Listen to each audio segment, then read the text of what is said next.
dadka Soomaaliyeed marka ay noqdeen qurba joog ayaa waxa ay la tageen wadamadii ay ku noolaayeen hidaha iyo dhaqankii ay Soomaaliya lahayd sida cuntooyinka, dharka iyo dhaqamadii kale ay ku dhaqmi jireen marka ay wadanka ku noolaayeen. haddaba TV-ga Kalsan xafiiskiisa Koonfur Afrika wuxuu booqday dhawaan goob maqaayad ah oo huwaneed hidaha iyo dhaqanka Soomaaliya taasoo ay halbeegsiga telefishinku ahaa ayaa goobtaasi waxa iiga muuqanayay raashinka hidaha iyo dhaqanka ay u lahayd Soomaaliya sida digirta, bunka, daangada, caanaha geela iyo mufatinaarka. waxaana xilliga aan booqashada ku tageynay ku xoonsanaa shacabka Soomaaliyeed ee ku dhaqan magaalooyinka Johannesburg, Cape Town iyo Pretoria ee dalkani Koonfur Afrika. waxaana ii suurto gashay in aan wax ka weydiiyo qaabka ay u sameeyso muufada mid ka mid ahayd haweenkii dubayay muufatinaarka.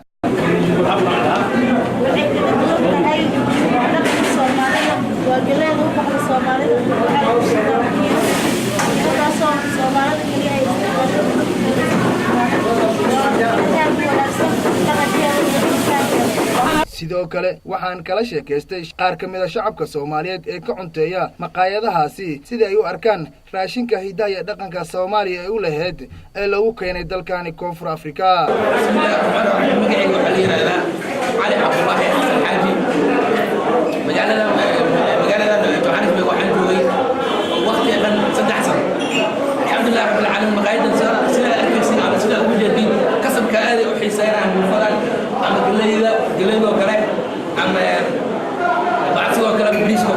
الحمد لله رب العالمين هذا أنا قافر أصل السعودي وكل ما نلوكيش كما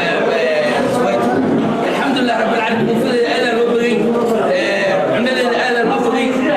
بيع الحديد تذكر معنا كشقي وكسر كنا أيضا يقرأ ودين آل ورقسم وآل شقيه ودين كنا آل سود ويو حيسد ودنا آل وعن تاعي كمية مقايد أنا آل رسول شيء كسر كنا وعند آل أنا كوديو المفروض ما هيك كنت عمتوني كلا ودك على جسم معه بس آل فريز كعبولة ما هيك كنت waxyaalo badan oo guddoonta qofka markuu cuno nafiis uu dareemaya caafimaadkiisu ku dareemaya waa dhaqan aan u leenahay waa ilaa waxa soo cuni jirnay Soomaaliya ilaa waxa soo cuni jirnay